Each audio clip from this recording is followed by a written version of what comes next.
Welcome to the Angus Report. I'm your host, Clint Mefford. Join us this week for the most comprehensive cattle news and education. This month, we're focusing on cattle care and handling, part of the association's belief statement, Raising Standards. We discuss the importance of being BQA certified. A veterinarian discusses the role of body condition scores in reproductive performance, and a South Dakota State University professor discusses a hair shedding research project. This is the Angus Report. Beef Quality Assurance, or BQA, provides producers an avenue to tell their production story and showcase pride in their herds. I sat down with Mark McCulley, Vice President of Production at Certified Angus Beef, to discuss how BQA certification plays a key role in the beef supply chain. Mark, thanks for joining us today. And today we're going to talk about beef quality assurance and certification as well. Mark, first off, give our viewers a little bit of background on what you do for Certified Angus Beef and how you work with Angus producers all the way to feeders and packers. You bet. Yeah, no, it's a really, I always say I've got the best job in the world. I get to see the entire beef supply chain. So most of my responsibilities are around the packer processor side, working also with our cattlemen, both feeders, stockers, cow-calf, seed stock commercial. So really looking at the supply side of our business, but also how does that fit with our end users of our product, our chefs, our retail professionals as well, all the way up to the consumers. Sure. So you have seen a lot of change over the years. Give us more background on the changes you've seen in quality. Yeah, we have. We've seen a tremendous improvement in the overall quality. And, first we think probably quality grade, and that's basically marbling, and which is a predictor of eating experience the consumer has with our product. And that's been well documented. We've seen a much higher percentage of choice, premium choice, certified Angus beef prime in the business. And that's been a direct response of cattlemen really focusing on the consumer, responding to the economic signals to produce more of that high quality product. So that's been a huge success story, I believe, overall for the industry. But as well, and I think as the National Beef Quality Audit, part of Beef Quality Assurance has identified, we've also done a really, really nice job of eliminating carcass blemishes, bruising. We've set some targets over the history of the National Beef Quality Audits of areas that we can get better, reduce fat, increase the marbling in our product, reduce the blemishes. And the industry has really responded to those targets. It's really allowed cattlemen to set their focus on improving the overall quality of our beef product, and that's happened. Sure, and you've mentioned consumers. Why is it so important to continue to build consumer trust? Well, as we look at beef being positioned out in the meat case or at a restaurant, we're not the cheapest protein by far. And there's an expectation of our product that consumers have when they're spending that extra money that it's going to meet or exceed their expectations. And I think we've met that. We'll continue to do that if we keep the consistency and the quality of our product high. And I think that speaks high to the demand that we have both domestically and globally for our products today. Right, and producers have a lot of pride in their herds. Why should Angus producers become BQA certified? I think the Beef Quality Assurance certification program is really a great way for cattlemen. We do so many good things right. I mean, stewardship and care of the animals, care of the land, that's ingrained in what we do in cattle production. But the Beef Quality Assurance certification program really helps maybe put a stamp on that and really give some additional assurances of all those good practices that are being done well. And at the same time, I think we can always learn, right? I think there's always reminders as we go through refreshers or maybe first-time trainings on some of these things, whether it be around animal care and handling, whether it be around antimicrobial stewardship. Always some areas we can learn and look at improving some spots in our operation. We've also seen packers adopt BQA certification as a requirement. Can you speak a little bit more to that and why that's actually an opportunity for producers? The Beef Quality Assurance Program has been pointed to by many of the end users, some large chains out there today, and the packers have responded to that, their adoption of BQA as really the gold standard. And that's becoming a requirement now that end users are wanting to only buy beef that has come through BQA certified suppliers. So as a result, we're seeing our packers respond to that and asking their feeders to all become BQA certified. I see it as a real success story. We have our end users, our retailers that are adopting the industry standard, the program that the industry built, as one that really fits, is built by cattlemen for cattlemen, and that's the system that they're adopting. And so I think that's a really, really exciting success story. Sure. One of the initiatives that Certified Angus Beef and the American Angus Association worked on is, of course, our belief statement, raising standards. Cattle care and handling is a part of raising standards. How do you communicate the value of BQA and more specifically cattle care and handling to your licensees and chefs and restaurants?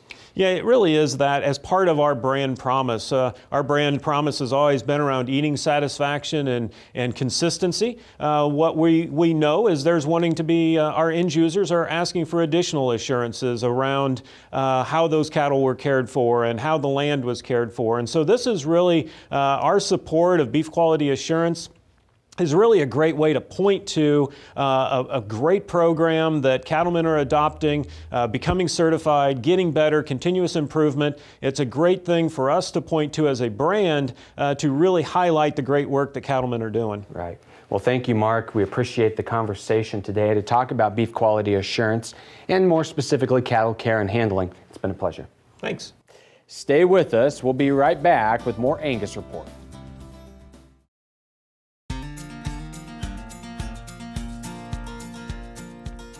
Welcome back. Regional managers are the boots on the ground for Angus producers across the country.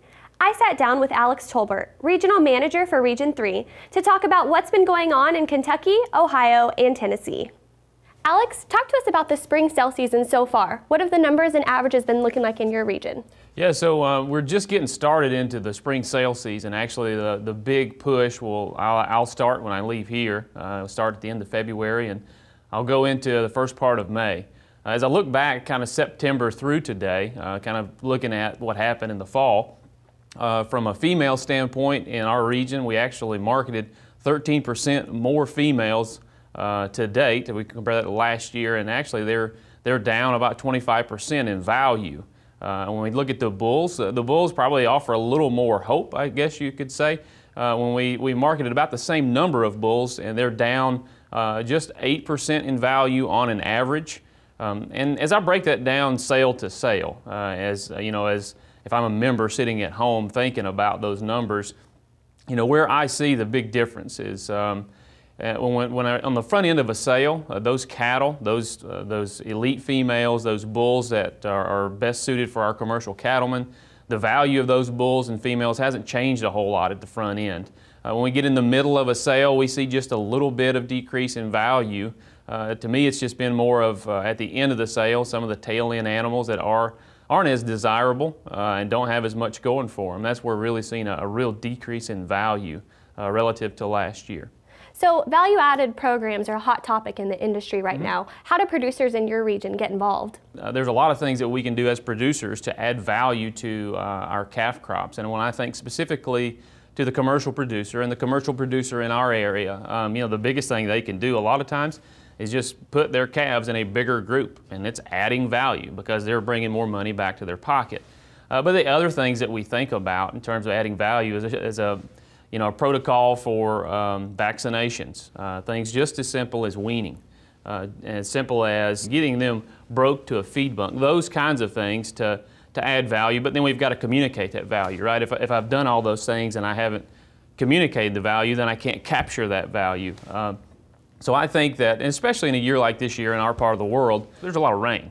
And it's a struggle to keep cattle alive and keep them gaining, calves especially. They probably will have lower weaning weights this year as a result of the rain and the tough conditions. So if I'm in my region, in Kentucky, Tennessee, Ohio, I think I'm going to improve my bottom line through a reduction in cost of production. That's probably not realistic. So what I've got to do is tie into a value-added program to try to bring more money back to my operation and bring more money in through something like whether it's Angus Source or Angus Link, those kinds of programs where I can document agent source, I can document the verification of genetics, document cattle care and handling, those kinds of things to try to bring more money in. I think that will be effective in improving my bottom line as a commercial customer in our part of the world. Absolutely. Yeah. You mentioned moisture that you've been receiving in your area. How has that been a challenge for producers? Yeah, so the state of Kentucky this year has received an awful amount of rain, and they've set a record for the wettest year on record here there in Kentucky, and Tennessee and Ohio are no different, and really the Southeast as a whole. We talked to regional managers across the country, and moisture is a big issue.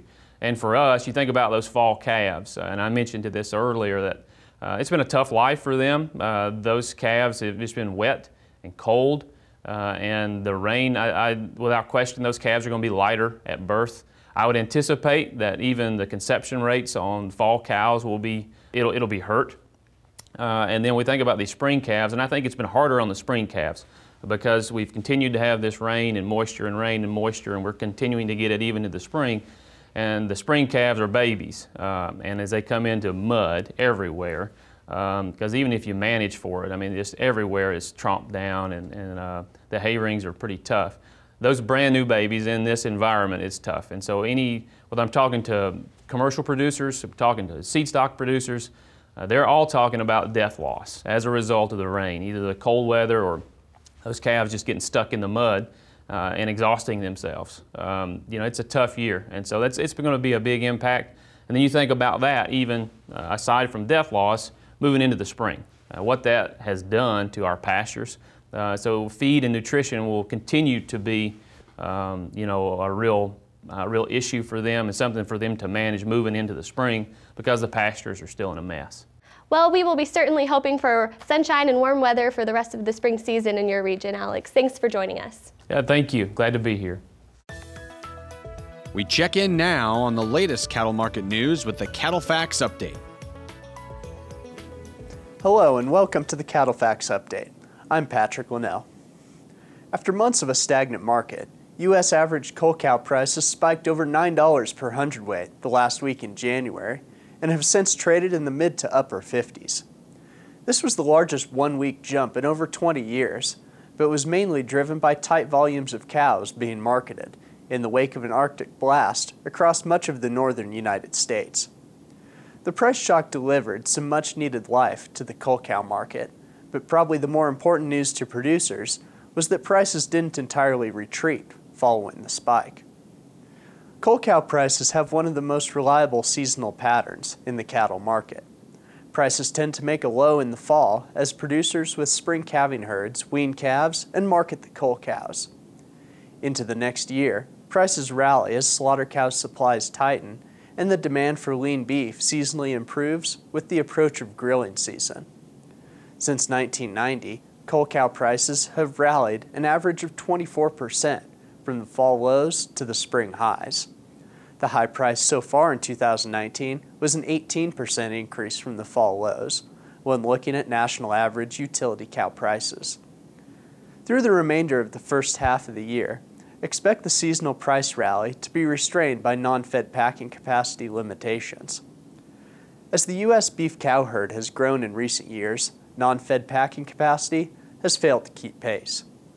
This has limited the bargaining position of producers and been a burden on cull cow values.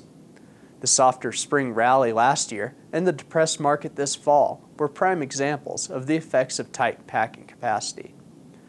On the other side of the equation, softer prices for lean beef have also pressured cull prices due to larger beef supplies as well as competition from cheap pork and poultry. Still, the spring cull market is expected to have some potential left in it. As a result, U.S. average utility cow prices will likely reach the lower to mid 60-cent range for a spring high. For the Angus Report and Cattle Facts, I'm Patrick Linnell. To learn more about Cattle Facts, your leading source for beef industry market information, visit cattlefacts.com. Next on the Angus Report, we learn about the significance of body condition scoring. Stay tuned.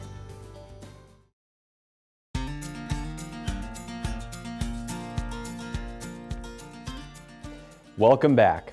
Body condition scoring is a useful tool to determine the nutritional needs of your cow herd. Dr. John Patterson, a veterinarian from Neogen GeneSeek, discusses how body condition scores can impact reproductive performance. If they're too fat, we have problems. If they're too thin, we have problems.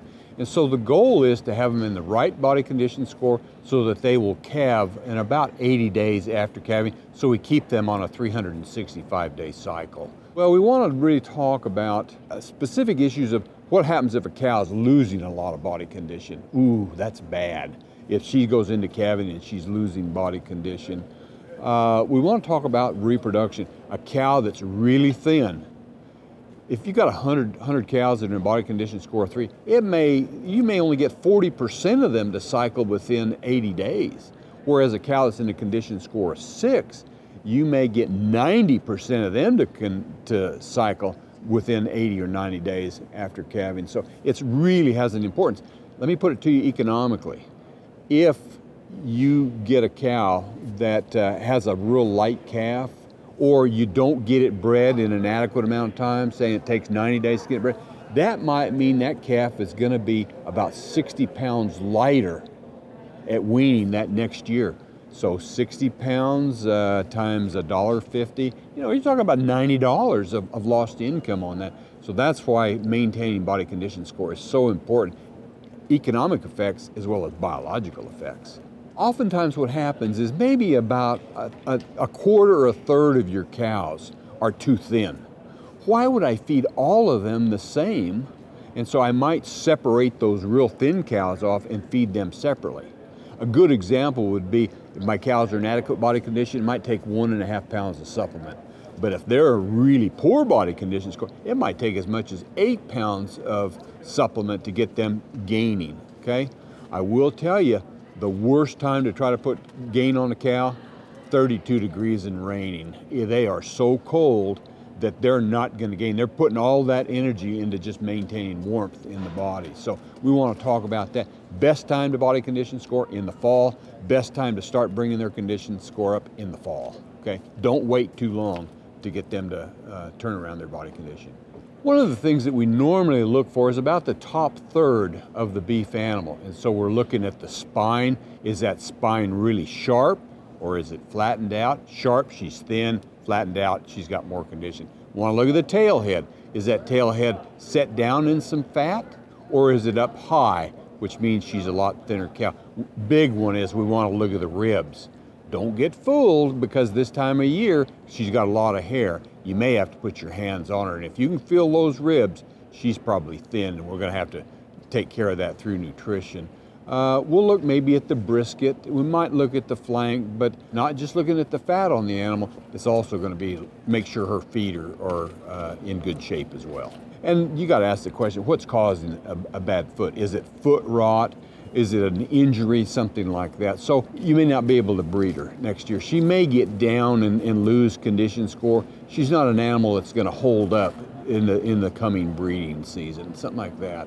So pay attention to the fat on the body for body condition score, but also, let's look at the feet and the udder as well during that. And when are we going to do this? We're going to do it about weaning time. It's when we're going to look at these cows, because from weaning to calving gives us enough time to make a decision. Ooh, I got to get her to gain some weight. I need to hold her weight, or maybe I need to even make her lose a little bit of weight. Okay, so we want to talk about those kind of issues. Up next, we talk to a professor from South Dakota about the importance of hair shedding. We'll be right back.